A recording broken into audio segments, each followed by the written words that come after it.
Selamat malam Bapak Ibu Saudara yang Tuhan Yesus kasihi. Salam. Pendalaman Alkitab pada malam hari ini dengan tema Blessing in the Gates atau berkat yang tersembunyi. Kita mencoba untuk memahami bagaimana latar belakang situasi kondisi dari landasan Alkitab pada malam hari ini yang terambil dari Yesaya pasal 50 ayat 4 sampai ayat yang ke-9.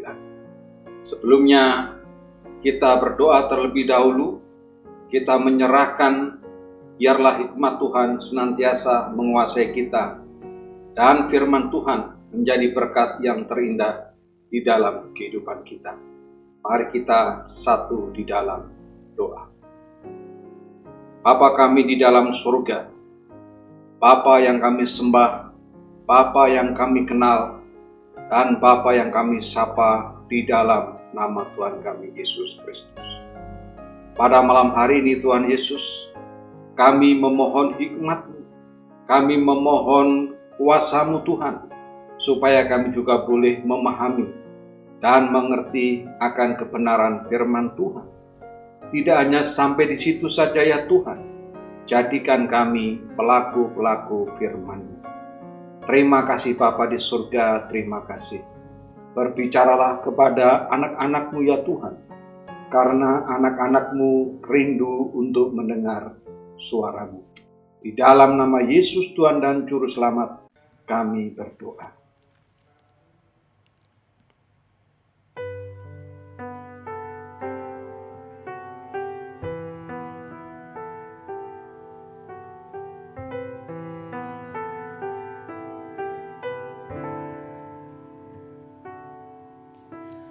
Mampirlah dengar doaku, Yesus penebus.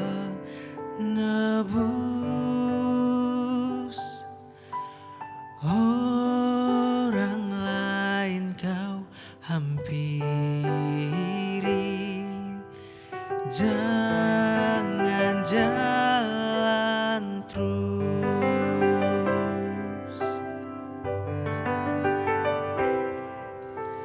Di hadapan tatara amat aku menyembah, tunduk dalam penyesalan. Tuhan tolonglah,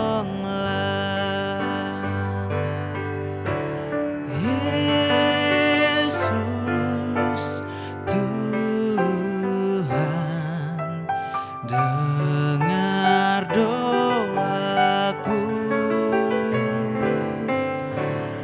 Orang lain kau hampiri, jangan jalan terus.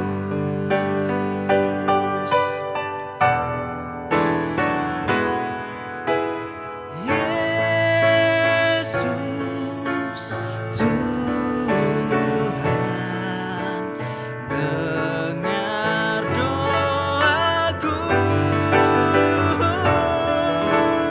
Orang lain kau hampiri,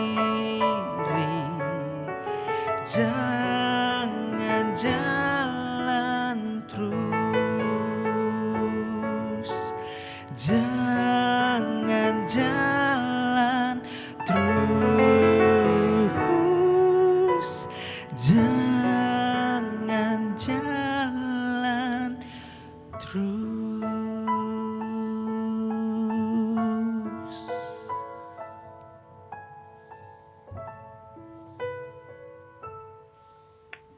Saudara-saudara yang kekasih di dalam Tuhan Yesus Kristus, kita mencoba untuk memahami tema yang akan kita bahas pada malam hari ini dengan landasan nats firman Tuhan yang terambil dari Yesaya pasal 50 ayat 4 sampai ayat yang ke-9. Biarlah tema firman Tuhan, rekat Tuhan yang tersembunyi, menjadi suatu bagian di dalam kehidupan kita, bagaimana penyertaan dan pemeliharaan Tuhan sempurna di dalam kehidupan kita. Kita baca Yesaya pasal 50 ayat 4 sampai ayat yang ke-9. Tuhan Allah telah memberikan kepadaku lidah seorang murid, supaya dengan perkataan aku dapat memberi semangat baru kepada orang yang letih lesu. Setiap pagi ia mempertajam pendengaranku untuk mendengar seperti seorang murid.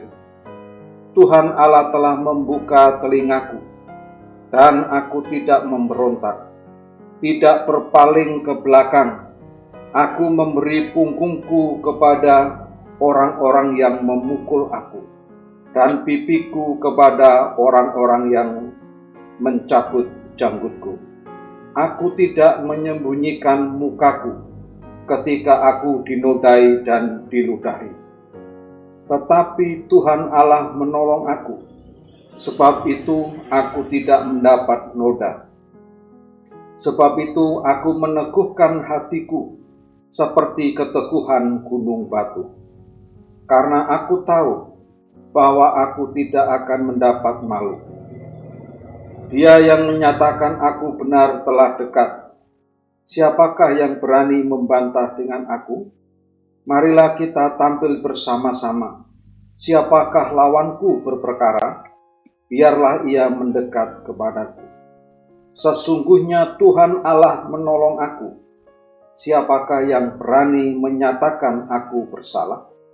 Sesungguhnya mereka semua akan memburuk seperti pakaian yang sudah usang. Ngengat akan memakan mereka. Saudara-saudara yang kekasih di dalam Tuhan Yesus Kristus, dengan tema berkat yang tersembunyi, kita mencoba untuk memahami satu pertanyaan. Apa itu berkat yang tersembunyi? Kitab Yesaya adalah kitab nubuatan. Para penafsir Alkitab maupun para teolog sering menyebutnya nubuatan Yesaya. Tentu pada malam hari ini kita juga merenungkan kebenaran firman Tuhan, sebagaimana yang dinubuatkan oleh Yesaya tentang seorang hamba Tuhan atau hamba Allah.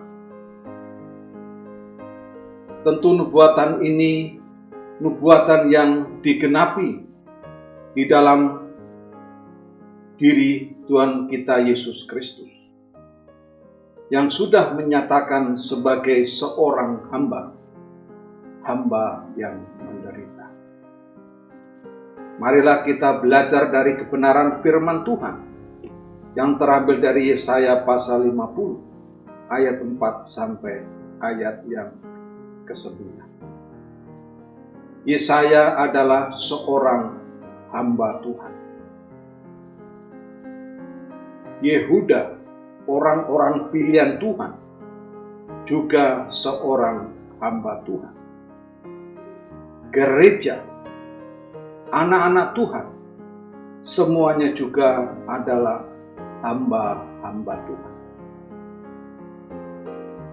Marilah kita mencoba untuk memahami, untuk mengerti apa itu hamba Tuhan.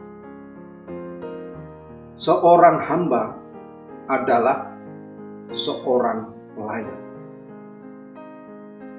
yang memiliki tugas dan tanggung jawab untuk melayani tuannya. Dengan ketaatannya, dengan ketundukannya kepada tuannya, pasti seorang hamba melakukan yang terbaik untuk tuannya. Seorang hamba pasti akan berusaha untuk menyenangkan hati tuannya. Seorang hamba pasti akan melakukan segala sesuatu seturut dengan tuannya. Apabila kita menempatkan diri sebagai seorang hamba Tuhan, maka kita juga seharusnya melakukan segala sesuatu sesuai dengan kehendak Tuhan. Kalau kita menempatkan diri sebagai seorang hamba Tuhan, tentu kita akan bekerja menurut standar yang ditetapkan oleh Tuhan di dalam kehidupan kita. Kita belajar dari Yesaya, bagaimana Yesaya dipakai oleh Tuhan untuk menjadi saluran berkat bagi orang-orang pilihannya. Supaya orang-orang pilihannya itu juga mengalami satu perubahan hidup di dalam kehidupan mereka sebagai hamba Tuhan. Yesaya senantiasa menyatakan kehendaknya supaya orang-orang pilihannya berbalik dari dosa-dosa mereka. Supaya orang-orang pilihannya mengalami pembaruan hidup dan mereka dipulihkan oleh Tuhan. Saudara yang kekasih di dalam Tuhan Yesus Kristus, malam ini kita juga belajar dari kehidupan orang-orang Yehuda, para pemimpin Yehuda, bagaimana mereka dibuang ke Babel, bagaimana mereka mengalami penindasan, penderitaan oleh karena mereka menjadi tawanan di Babel. Allah tidak serta-merta meninggalkan mereka setelah mereka hidup di Babel. Allah tahu penderitaan mereka. Allah tahu kesulitan mereka. Allah tahu kepahitan mereka. Allah yang kita sembah, Allah yang kita yakini bukan Allah yang mati. Allah yang kita miliki adalah Allah yang hidup, yang memiliki kepedulian di dalam kehidupan umatnya. Allah yang kita punya adalah Allah yang mengasihi, Allah yang memeliharakan di dalam kehidupan umatnya. Sekalipun umatnya mengalami penderitaan, tetapi Allah tidak pernah meninggalkan mereka. Allah tidak pernah membiarkan mereka. Itulah berkat yang tersembunyi. Kadang-kadang hal itu tidak menjadi perhatian kita, oleh karena kita fokus terhadap penderitaan-penderitaan yang kita alami. Padahal berkat Allah itu dinyatakan di dalam kehidupan kita. Padahal berkat Allah itu senantiasa kita rasakan di dalam kehidupan kita. Kalau kita sadar bahwa kita adalah umat kepunyaan Tuhan, seharusnya kita selalu bersyukur atas kebaikan Tuhan. Seharusnya kita selalu berterima kasih atas pemeliharaannya di dalam kehidupan kita. Kalau kita melihat sampai pada hari ini, bagaimana pandemi COVID-19 merusak tatanan kehidupan secara global pada saat ini. Tetapi Allah yang kita sembah, Allah yang kita yakini, Allah itu juga Allah yang senantiasa menyertai dan memberkati kehidupan kita. Senantiasa memampukan kita supaya kita juga boleh menyatakan kuasanya pada saat kita juga mengalami hal-hal yang kurang baik di dalam kehidupan. Tetapi kekuatan Tuhan itu terus-menerus akan menopang kita sebagai anak Tuhan. Hal itu juga dirasakan oleh bangsa Yehuda. Allah tidak pernah membiarkan mereka. Tetapi penderitaan, penindasan, itu menjadi suatu proses yang panjang di dalam kehidupan mereka. untuk mendewasakan iman mereka, untuk memurnikan iman mereka, sejauh mana mereka bergantung, sejauh mana mereka mengandalkan Tuhan di dalam kehidupan mereka. Saudara yang kekasih di dalam Tuhan Yesus Kristus, berkat Tuhan sangat banyak. Tuhan menyatakan berkat-Nya luar biasa di dalam kehidupan umat-Nya. Tetapi kadang-kadang umat-Nya tidak melihat hal itu sebagai suatu berkat yang mulia, berkat yang terindah. Padahal pemeliharaannya, penyertaannya menjadi nyata di dalam kehidupan kita. Kekuatannya sampai hari ini kita bisa mampu menghadapi pandemi COVID-19, itu juga merupakan suatu berkat Tuhan. Saudara yang kekasih di dalam Tuhan Yesus Kristus, berkat Tuhan juga mengalir di dalam kehidupan kita yang mengalami penderitaan. Tuhan bisa pakai orang lain, Tuhan bisa pakai institusi untuk menyatakan berkat-Nya di dalam kehidupan kita. Dengan adanya kepedulian gereja terhadap anak-anak Tuhan, kepedulian gereja terhadap orang lain, itu juga membuktikan pemeliharaan Tuhan, penyertaan Tuhan di dalam kehidupan kita sebagai manusia. Baik kepedulian yang sifatnya eksternal, baik kepedulian sifatnya internal, itu juga menunjukkan pemeliharaan Tuhan di dalam kehidupan kita sebagai orang percaya. Jadi berkat Tuhan itu dinyatakan Tuhan begitu luas dan dalam, sehingga kita tidak sanggup untuk menghitungnya. Saudara-saudara yang kekasih di dalam Tuhan Yesus Kristus, pendalaman Alkitab pada malam hari ini, saya fokuskan pada ayat yang keempat. Mari kita baca dari ayat yang keempat, dikatakan demikian. Tuhan Allah telah memberikan kepadaku lidah seorang murid, supaya dengan perkataan aku dapat memberi semangat baru kepada orang-orang yang letih lesu. Setiap pagi ia mempertajam pendengaranku untuk mendengar seperti seorang murid. Ayat yang keempat diawali dengan Tuhan Allah. Jadi segala sesuatu Tuhan yang punya inisiatif. Tuhan punya prakarsa di dalam kehidupan Yesaya.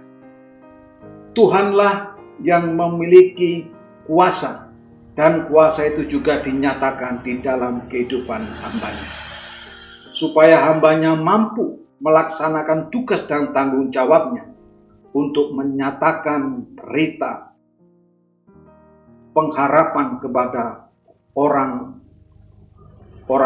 yang letih lesu, maupun juga kepada umat kepunyaannya. Dikatakan Tuhan Allah telah memberikan kepadaku. Kata memberikan digunakan kata Natan di dalam bahasa Ibrani. Jadi kata Natan ini itu kekuatan, kuasa itu bersumber daripada Tuhan untuk melengkapi hamba-Nya Yesaya di dalam menyatakan firman-Nya kepada orang-orang yang dilayaninya. Dikatakan Tuhan Allah telah memberikan kepadaku lidah seorang murid. Kata lidah yang digunakan dalam bahasa Ibrani itu adalah kata lason. Diambil dari kata dasar, yaitu kata kerja lasan, yaitu artinya mengumpat atau memfitnah atau mencaci maki. Saudara yang kekasih di dalam Tuhan Yesus Kristus, kalau lidah yang diciptakan Tuhan itu dipakai untuk mencaci maki, untuk berkata-kata yang kotor atau berkata-kata yang jahat, berkata-kata yang tidak memberkati, maka ada konsekuensi yang akan diterima oleh hambanya. Bangsa Yehuda seharusnya memiliki perkataan dengan ludahnya memberkati bangsa-bangsa yang lain. Lidahnya bisa menjadi berkat bagi orang lain, orang-orang yang ada di sekitarnya. Justru kebalikannya, orang-orang Yehuda seharusnya memiliki kekuatan sebagai bangsa pilihan Tuhan untuk menyatakan keselamatan kepada orang lain. Justru tidak menjadi berkat. Perkataannya adalah perkataan yang menyakiti. Perkataannya adalah perkataan yang tidak menjadi berkat, tidak membangun bangsa lain, tidak memberikan kesukacitaan, kesejukan dari bangsa lain. Justru kata-katanya adalah kata-kata yang mengutuk. Oleh karena itu Tuhan menjadikan Yesaya, aku memberikan lidah seorang murid. Itu menunjukkan bahwa kehidupan orang-orang Yehuda pada saat itu tidak bisa menjadi berkat di dalam perkataan. Sehingga mereka harus mengalami penderitaan, mengalami penindasan oleh bangsa lain, oleh karena cara hidup mereka tidak seperti yang diinginkan oleh Tuhan sebagai bangsa pilihan. Saudara yang kekasih di dalam Tuhan Yesus Kristus, kita juga sebagai hamba Tuhan, kita memiliki lidah yang diciptakan oleh Tuhan. Bukankah lidah yang kita miliki itu dipakai untuk membangun orang lain? Lidah yang kita miliki dipakai untuk memuliakan nama Tuhan. Lidah yang kita miliki dipakai untuk menyenangkan hati Tuhan, menyukakan hati Tuhan. Tetapi kadang-kadang kita juga menggunakan lidah kita untuk mengutuk orang lain. Bahkan lidah kita dipakai untuk tidak memberkati orang lain. Saudara yang kekasih di dalam Tuhan Yesus Kristus, apabila kita melakukan hal itu dengan sadar, maka kita harus berbalik kepada Tuhan. Marilah kita memiliki lidah yang memuliakan nama Allah. Lidah yang kotor, lidah yang tidak memberkati, lidah yang tidak bisa menjadi berkat bagi orang lain, marilah kita tinggalkan. Marilah kita tinggalkan. Mari kita berbalik kepada Tuhan. Biarlah lidah yang diberikan Tuhan kepada kita, lidah yang memberkati orang lain. Saudara-saudara yang dikasihi dalam Tuhan Yesus Kristus, perkataan selanjutnya adalah kata murid. Kata murid di dalam bahasa Ibrani itu ditulis dengan kata limot. Kata limot itu berasal dari kata lamat, artinya mengajar.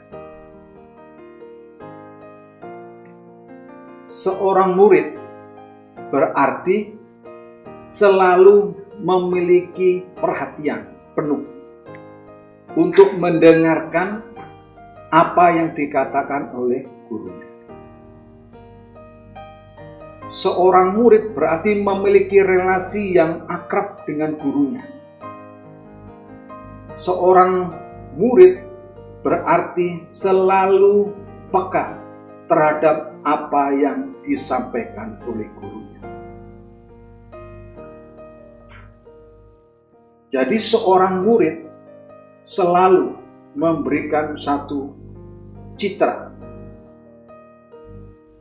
di dalam kehidupan untuk mencitrakan gurunya. Saudara-saudara yang kekasih di dalam Tuhan Yesus Kristus, supaya dengan perkataan aku dapat memberi semangat baru. Perkataan di dalam bahasa Ibrani ditulis dengan kata dabar. Ini perkataan yang membangkitkan semangat. Ini perkataan yang menghiburkan. Ini adalah firman Tuhan. Ini adalah perkataan Allah yang senantiasa ada di dalam kehidupan hambanya untuk menyatakan pengharapan, untuk menyatakan pemeliharaan Tuhan yang sempurna di dalam kehidupan hambanya. Jadi perkataan ini perkataan yang menghibur, yang memberikan motivasi, yang mendorong orang yang lemah menjadi kuat. Bapak Ibu Saudara yang Tuhan Yesus kasihi, dikatakan perkataan dengan perkataan aku dapat memberi semangat baru kepada orang-orang yang letih lesu. Semangat baru kepada orang-orang yang letih lesu. Dikatakan orang-orang yang letih lesu adalah orang-orang yang tidak memiliki pengharapan. Orang-orang yang tidak memiliki relasi yang kuat dengan Tuhan.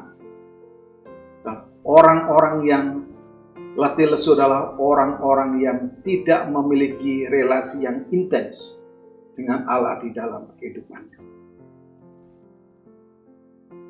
Oleh karena itu Tuhan Yesus berkata di dalam Matius pasal 11 ayat 28. Marilah kepadaku hai kamu yang letih lesu dan berbeban berat.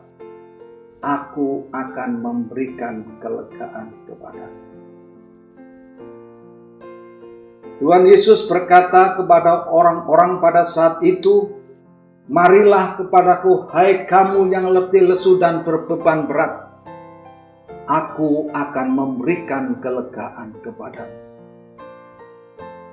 Itu adalah suatu ajakan di dalam kehidupan kita, bahwa Yesus sanggup memberikan kelegaan di dalam kehidupan kita apabila kita datang kepadanya. Apabila kita datang kepada Dia, maka Yesus akan memberikan semuanya itu sebagai sesuatu yang berharga, sesuatu yang bernilai di dalam kehidupan kita sebagai orang percaya. Saudara yang kekasih di dalam Tuhan Yesus Kristus, di dalam penderitaan, di dalam menghadapi setiap persoalan hidup sampai pada hari ini, Tuhan memberikan kesempatan kepada kita untuk datang kepadanya, maka kita juga merasakan kelegaan yang diberikan Tuhan. Jadi firman Tuhan memberikan satu kekuatan bagaimana kita bisa melihat campur tangan Tuhan pada saat kita mengalami penderitaan. Berkat Tuhan begitu banyak, berkat Tuhan luar biasa di dalam kehidupan kita. Tetapi kadang-kadang kita sebagai manusia hanya melihat bahwa yang namanya berkat Tuhan itu sesuatu yang kelihatan, sesuatu yang nyata. Padahal berkat Tuhan itu melimpah ruah di dalam kehidupan kita sebagai orang percaya. Penyertaannya, kekuatannya, penghiburannya senantiasa tercurah di dalam kehidupan orang-orang yang mengandalkan Tuhan. Pada saat kita mengalami penderitaan, maka rasa syukur kita juga melimpah-limpah di dalam kehidupan kita. Karena Allah tidak pernah meninggalkan kita. Karena Allah tidak pernah membiarkan kita. Allah senantiasa menopang kehidupan kita, supaya kita juga berjalan seturut dengan firman-Nya. Di dalam ayat yang keempat dikatakan, setiap pagi ia mempertajam pendengaranku untuk mendengar seperti seorang murid. Saudara yang kekasih, ada kata mempertajam pendengaran. Itu menunjuk kepada satu perhatian kita, konsentrasi kita untuk mendengar suara Tuhan, peka terhadap suara Tuhan. Maka semuanya itu bisa kita rasakan apabila kita benar-benar membuka hati, membuka pikiran dan telinga kita, sehingga suara Tuhan itu menjadi suatu kekuatan di dalam kehidupan kita, di dalam setiap kita mengalami penderitaan. Saudara yang kekasih di dalam Yesus Kristus, di dalam penderitaan penyertaannya terus menopang kita. Di dalam persoalan hidup yang kita hadapi, Tuhan tidak pernah membiarkan kita. Kasih-Nya, pemeliharanya senantiasa kita rasakan. Yakinkan diri kita bahwa Allah senantiasa akan memberkati kita. Berkat-Nya dinyatakan luar biasa, supaya kita juga boleh melihat karya Tuhan yang indah, karya Tuhan yang nyata di dalam setiap menghadapi persoalan hidup. Biarlah firman Tuhan pada malam hari ini senantiasa memotivasi kita bagaimana Allah itu berkarya di dalam hidup kita dan mendatangkan kebaikan bagi kita semua. Tuhan Yesus Kepala Gereja memberkati kita. Mari kita satu di dalam doa. Bapa kami di dalam surga, pada malam hari ini kami bersyukur Tuhan apabila kami boleh merenungkan kebenaran firman Tuhan, bahwa kami tahu Tuhan Yesus, berkat-Mu tercurah di dalam kehidupan kami. Berkat-Mu mengalir terus-menerus di dalam kehidupan kami. Tidak ada yang tersembunyi Tuhan. Berkat-Mu luar biasa Tuhan. Ajar kami mensyukuri.